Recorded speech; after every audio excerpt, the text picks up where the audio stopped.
তো গতকাল হঠাৎ করে প্ল্যান হলো যে আমরা মায়াপুর যাব, তাই আজ সকাল সকাল বেরিয়ে পড়েছি। এখন সকাল 8:11 বাজছে। আমরা বাড়ি থেকে বেরিয়েছি, দিয়ে লোপাদের বাড়ি থেকে পিক আপ করে লোপাকের মাম্মাকে পিক আপ করে নিয়ে এখন চলেছি মায়াপুরের উদ্দেশ্যে।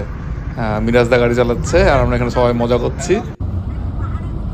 এটা হচ্ছে বহরমপুর ফ্লাইওভার না, এর বাইপাসের যে ব্রিজটা, সেই ব্রিজটা এটা। এরপর জিওর পেট্রোল পাম্পে পেট্রোল ভরে নিলাম পিঙ্কির গাড়িতে। পলাশিতে হোটেল তারকনাথ, এখানেই আমরা ব্রেকফাস্ট করবো বলে সিদ্ধান্ত নিয়েছিলাম আগেই, সেই জন্য এখানে ব্রেকফাস্ট করার জন্য দাঁড়ালাম। কিন্তু এখানে রুটি আর আলু ভাজা ছাড়া কিছুই পাওয়া যাবে না বললো, তার জন্য পাশের এই মিষ্টির দোকানটা থেকে আমরা ডালপুরি কিনে খেলাম। এখন 10:30 বাজছে আর আমরা মায়াপুরের ইস্কন মন্দিরে পৌঁছে গেছি। আমরা আগে ঠিক করেছিলাম যে এখানে ঈশ্বরদান ভবন বলে একটা জায়গা আছে, সেখানে আমরা দুপুরে লাঞ্চ করব, কিন্তু ওখানে গিয়ে জানতে পারলাম যে এই ঈশ্বরদান ভবনে যারা স্টে করে শুধুমাত্র তাদেরই খাবার দাবারের ব্যবস্থাটা এখানে করা হয়। তো সুতরাং এখানে আমরা টিকিট কাটতে পারলাম না, এবং তারপরে এই যে গদা ভবনে আমরা টিকিটটা করলাম দুপুরে খাওয়ার জন্য।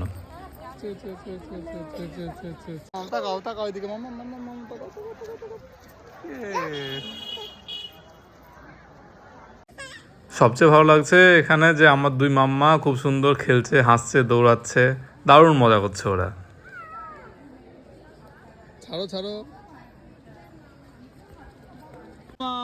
আর এরপর মায়াপুরের এই বড় যে মন্দিরটা হচ্ছে তার সামনে কয়েকটা ছবি তুলে নিলাম। গদা ভবনে 12:30 থেকে খাওয়া শুরু হয়, আর তার জন্য 11:30 থেকে লাইন পড়ে যায়। আর আমরা আগে খাবো বলে, মানে খাওয়া দাওয়া করার পর ঘুরবো, সেজন্য আগে খাবো বলে আগেই লাইন দিয়েছি। লাইন দিয়ে এখানে সেই লাইন দেওয়া হয়েছে, গরমে কষ্ট হচ্ছে সবারই। এরপরে আমরা গদা ভবনে ঢুকে পড়লাম। প্রথমে ঢুকতে পেরেছিলাম এবং তারপরে ওখানকার মহাপ্রসাদ সেটা খেয়ে নিলাম আমরা।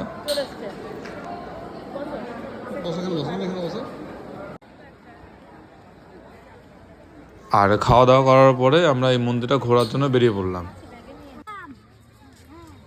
আর এই মন্দিরটা যে কবে শেষ হবে, কবে থেকেই যে তৈরি হচ্ছে তা ঠিক নয়। যথেষ্ট বড় মন্দির, কিন্তু তৈরি হয়ে যাচ্ছে কবে থেকে দেখছি, এখনও শেষ হয়নি।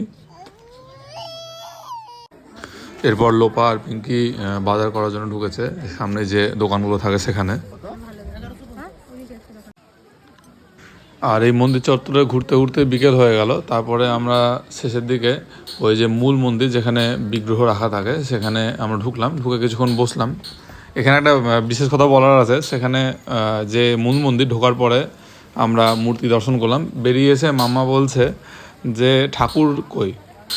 তো আমরা বললাম যে মূল মন্দিরের মধ্যেই তো ঠাকুর ছিল। তো বললো ওই ঠাকুর না, যে ঠাকুর কথা বলে সেই ঠাকুরটা কই। মানে মাম্মা হয়তো ভেবেছিল যে ঠাকুরের সঙ্গে কথা বলবে, কিন্তু সেটা তো মূর্তি, ঠাকুরের সঙ্গে ডাইরেক্ট কথা বলা যায় না, সেটা বোঝানো সম্ভব নয় মাম্মাকে। তো চেষ্টা করলাম যতটুকু বলা যায়, ও যতটুকু ভালোভাবে বুঝতে পারবে সেরকমভাবে বললাম।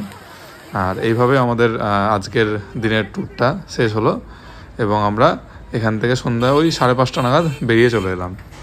আর শেষে আজকের তোলা কিছু স্টিল ছবি অ্যাড করলাম।